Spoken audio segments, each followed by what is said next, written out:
सभी को नमस्कार।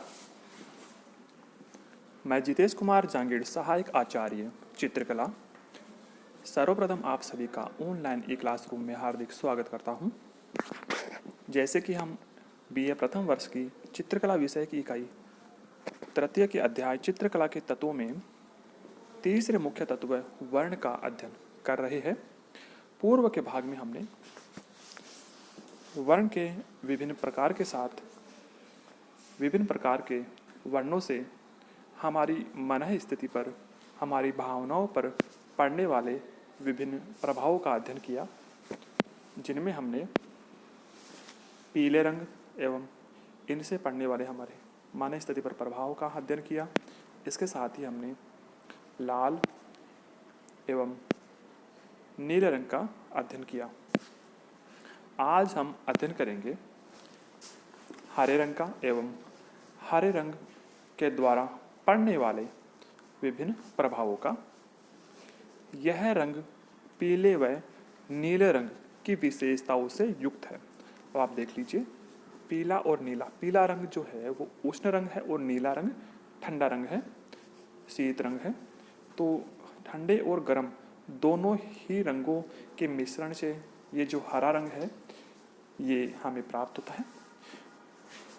अतः यह सर्वाधिक विश्रांतिदायक रंग है। साथ ही यौवन, हरितिमा एवं अमरता से यह रंग जुड़ा हुआ है। यौवन से मतलब है इसमें जो हरी भरी जो प्रकृति है ये बढ़ती रहती है, सघन होती है। इसमें विस्तार भी इसमें हमें दिखाई देता है। इसमें हमें इसकी जो अमरता है, जो हरितिमा है, वो इस रंग में हमें प्रतीत होती है। इस प्रकार हरा रंग विश्राम, सुरक्षा, मनोहरता, विकास का भी द्योतक है और यह रंग भी शीतल रंगों की श्रेणी में आता है। इस प्रकार से एक तरफ आप एक जो चित्र देख रहे हो, इसमें जो हरी भरी जो प्रकृति है ये हमें शीतलता देती है और विश्राम तो है ही, क्योंकि ऐसी प्रकृति को देखने से हमें, हमारी आँखों को हमें ठंडक मिलती है। तो विश्राम के साथ साथ ये जो दृश्य है, ये जो हरे रंग की जो प्रकृति है वो हमें सौंदर्य के साथ साथ मनोहरता भी प्रदान करती है एवं यह विकास का भी प्रतीक है। जैसे कि अपने भारतीय जो झंडा है, जो तिरंगा है, इसमें भी आप देख सकते हो जो हरा रंग जो है वो देश की खुशहाली और इसके साथ ही हरियाली का प्रतीक माना गया है। तो हरा रंग और इसके जो प्रभाव है वो आप समझ गए होंगे। अगला जो रंग है वो है नारंगी रंग। यह रंगत लाल और पीले रंग के मिश्रण से प्राप्त होती है। मतलब इसमें दोनों ही प्राथमिक रंग मौजूद होते हैं नारंगी रंग में, और दोनों ही जो रंग है वो उष्ण रंग की श्रेणी में आते हैं। इस प्रकार से जो ये नारंगी रंग है यह भी उष्ण रंग की कैटेगरी में आता है। अतः दोनों का मिश्रित प्रभाव देने वाली यह रंगत होती है। यह वर्ण ज्ञान, वीरता, प्रेरणा का भी द्योतक है। जैसे कि अपने जो साधु सन्यासी होते हैं वो ऐसे ही जो भगवा रंग के जो वस्त्र है, नारंगी रंग के जो वस्त्र है वो धारण करते हैं, और यह ज्ञान का भी सूचक है, क्योंकि ये तपस्वी लोग होते हैं, विद्वान लोग होते हैं, और उनकी विद्वता से, उनके ज्ञान से, उनकी वीरता से हमें प्रेरणा भी मिलती है। जैसे कि एक तरफ यह चित्र है जो महापुरुष स्वामी विवेकानंद जी का है, और इसमें आप देख सकते हैं इन्होंने इसी प्रकार के जो वस्त्र है वो धारण कर रखे हैं, और इनसे भी हमें प्रेरणा मिलती है और ये वीरता और ज्ञान के भी सूचक है। अगला जो रंग है वो है बैंगनी रंग। यह रंग जो है लाल और नीले रंग के मिश्रण से प्राप्त होता है और यह ठंडा रंग है। इसमें इन दोनों के मिश्रित प्रभाव वाली जो रंगतें हैं वो विद्यमान होती है और इससे पड़ने वाले जो प्रभाव वो देखिए, यह रंगत राजसी, सम्मान, रहस्य और मृत्यु की द्योतक मानी जा सकती है। मतलब इस रंगत में ये सभी जो प्रभाव है वो पड़ते हैं। एक तरफ जो आप चित्र देख रहे हो, ये हमारी जो मध्यकालीन जो मिनिएचर आर्ट है, जो लघु चित्र शैलियाँ है, उन्हीं में से लिया हुआ एक चित्र है। तो उस समय दरबारी कला का प्रभाव ज़्यादा था और दरबार में जो अंतःपुर के दृश्य बनते थे और दरबार के जो दृश्य बनते थे उनमें आप देख सकते हैं कि जो बैंगनी कलर है और बैंगनी कलर की जो विभिन्न रंगतें हैं उनका प्रयोग अधिक मात्रा में हुआ है। तो इससे राजसी जो प्रभाव है वो प्रकट होता है। इसके साथ ही सम्मान का भी सूचक है यह बैंगनी कलर। ये सभी प्रभाव आप इस रंगत में देख सकते हैं। चित्र में आप देखोगे कि जो महल की दीवारें हैं, जो छज्जे हैं और उनके जो बेल बूटे जो अलंकरण है, इसके साथ ही जो कालीन है, जो वस्त्र वगैरह है और ये जो मसनद है, इन सब में आप ये जो बैंगनी कलर का जो प्रभाव है वो देख सकते हैं। अगला जो रंग है वो है सफ़ेद रंग।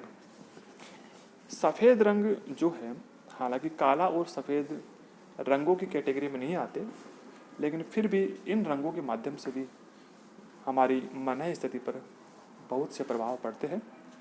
कभी प्रश्न आ जाए कि क्या काला और सफ़ेद रंग रंगों की कैटेगरी में है, तो इसका जवाब होगा नहीं, क्योंकि इनको रंगों की श्रेणी में नहीं माना। ये जो रंग है काला और सफ़ेद, ये किसी भी रंगत के मान को बढ़ाने और घटाने के काम आते हैं। यदि किसी एक रंग में हमने सफ़ेद रंग मिलाया तो उसका मान बढ़ेगा और काला रंग मिलाया तो उसका मान घटेगा। तो ये छाया प्रकाश के लिए ये जो रंग है सफ़ेद और काले, ये प्रयुक्त होते हैं। रंगों की श्रेणी में ये रंग नहीं आते, क्योंकि जहाँ पर जैसे मान लीजिए किसी वस्तु पर अगर काला रंग पड़ता है तो इसका मतलब ये है कि वहाँ से कोई प्रकाश की तरंग हमारी आंखों पर नहीं पड़ेगी और हमें वहाँ पर केवल काले रंग का ज्ञान होगा, क्योंकि वो जो काला रंग है, वो जो काली वस्तुएं हैं वो प्रकाश के समस्त किरणों को अपने अंदर आत्मसात कर लेती है और जो सफ़ेद रंग की वस्तुएं होती है वो संपूर्ण तरंगों को हमारी आंखों, जो सारे रंग हैं वो परावर्तित करती है और इसलिए हमें जो वस्तु है वो सफ़ेद दिखाई देती है। और सफ़ेद प्रकाश में ही जो सभी रंग जो है वो मौजूद होते हैं। अंधेरे में, काले में कोई भी रंग मौजूद नहीं होता। अब सफ़ेद की बात करते हैं। यह जो रंग है ये पूरी तरह शुद्धता का प्रतीक है। प्योरिटी का प्रतीक तो है ही, बिल्कुल शुद्ध है। जैसे आप लोग भी सफ़ेद रंग को जैसे मानते हो कि पूर्णतः शुद्ध जो है, शुद्धता का प्रतीक है। इसी के साथ ही ये शांति का प्रतीक भी है। जैसे अपना जो भारतीय तिरंगा झंडा है उसमें बीच में एक सफ़ेद रंग की पट्टी है, ये शांति के प्रतीक है। इसी के साथ ही एकता का प्रतीक भी है। उज्ज्वलता, धवलता, उज्ज्वलता का भी है प्रतीक है और विकारहीनता का भी द्योतक है। मतलब इस रंग में कोई विकार नहीं है, कोई अशुद्धता नहीं है, कोई बुराई नहीं है। जहाँ पर सफ़ेद रंग है पूरी तरह से शुद्ध, शांति और एकता, उज्ज्वलता, इसके साथ ही सत्यता। जहाँ सफ़ेद रंग है इसका मतलब है पूरी तरह से सत्यता है। और आप एक तरफ के इस चित्र में देख सकते हैं जो सफ़ेद रंग का कबूतर है, इस पक्षी में आप देख सकते हैं कि इसमें हमें शांति के जो भाव है, पीस के जो भाव है वो हमें दिखाई देंगे। तो ये समस्त जो प्रभाव है वो हमारी मन स्थिति पर सफ़ेद रंग के द्वारा पड़ते हैं। अब हम अध्ययन करेंगे काले रंग का। काला रंग जो है ये अवसाद का प्रतीक है। इसके साथ ही अंधेरा, भय और बुराई का भी प्रतीक है। रात में डर तो सबको लगता है, और रात में अगर मान लो कि उल्लुओं की जो आवाज़ें आती है और ये समस्त जो डरावनी जो आवाज़ें आती है उसका तो सभी को डर ही लगता है। तो सब तरफ अंधकार होता है और अंधेरे में जो ऐसी वैसी जो विचित्र आकृतियाँ हैं उनका भी सभी को डर लगता है। अंधेरे में कोई रंग होता नहीं है क्योंकि वहाँ पे प्रकाश होता नहीं है, इसलिए यह रंग भय और बुराई का प्रतीक है। जैसे कि एक तरफ आप चित्र देख रहे हो, इसमें कुछ कौवे और चमगादड़ की सी आकृतियाँ भी इसमें उड़ रही है और एक मनुष्य की आकृति है इसमें। तो ये सभी काले रंग द्वारा निर्मित है और चारों तरफ एक अंधकार जो है वो छाया हुआ है, अंधेरा छाया हुआ है। तो ये समस्त जो प्रतीक है, ये प्रभाव आप इसमें देख सकते हैं काले रंग में।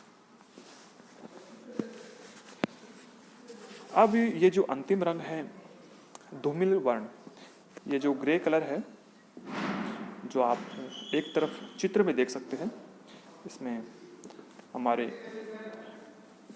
पूर्व जो उपराष्ट्रपति थे डॉक्टर APJ अब्दुल कलाम, उन्होंने जो कोट पहन रखा है वो ग्रे रंग का ही है।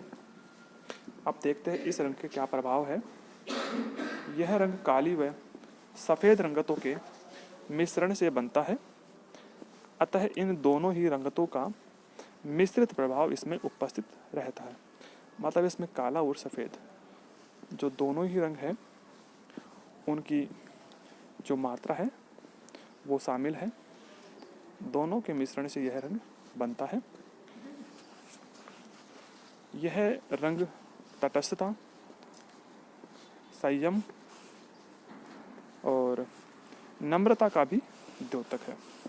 जैसे कि आप इस चित्र में देख सकते हैं, ये जो रंग है ये तटस्थता के साथ में संयम और नम्रता का प्रभाव भी हमारे मन पर छोड़ता है। इस प्रकार से ये जो विभिन्न प्रकार के जो रंग है इनके द्वारा पड़ने वाले जो प्रभाव है ये हमने पढ़े। इससे पूर्व हमने रंग एवं रंग की परिभाषा, इसके साथ ही रंगों के गुणों को भी जाना और विभिन्न प्रकार के जो रंग होते हैं उनको भी हमने जाना, उनका हमने अध्ययन किया। और इसी के साथ ही अपना यह जो भाग है वो पूर्ण होता है। धन्यवाद। और अगले भाग में हम अध्ययन करेंगे इसी के क्रम में विभिन्न विधियों में रंगों को कैसे कैसे लगाया जाता है, जो रंगों के प्रयोग है उनका। धन्यवाद।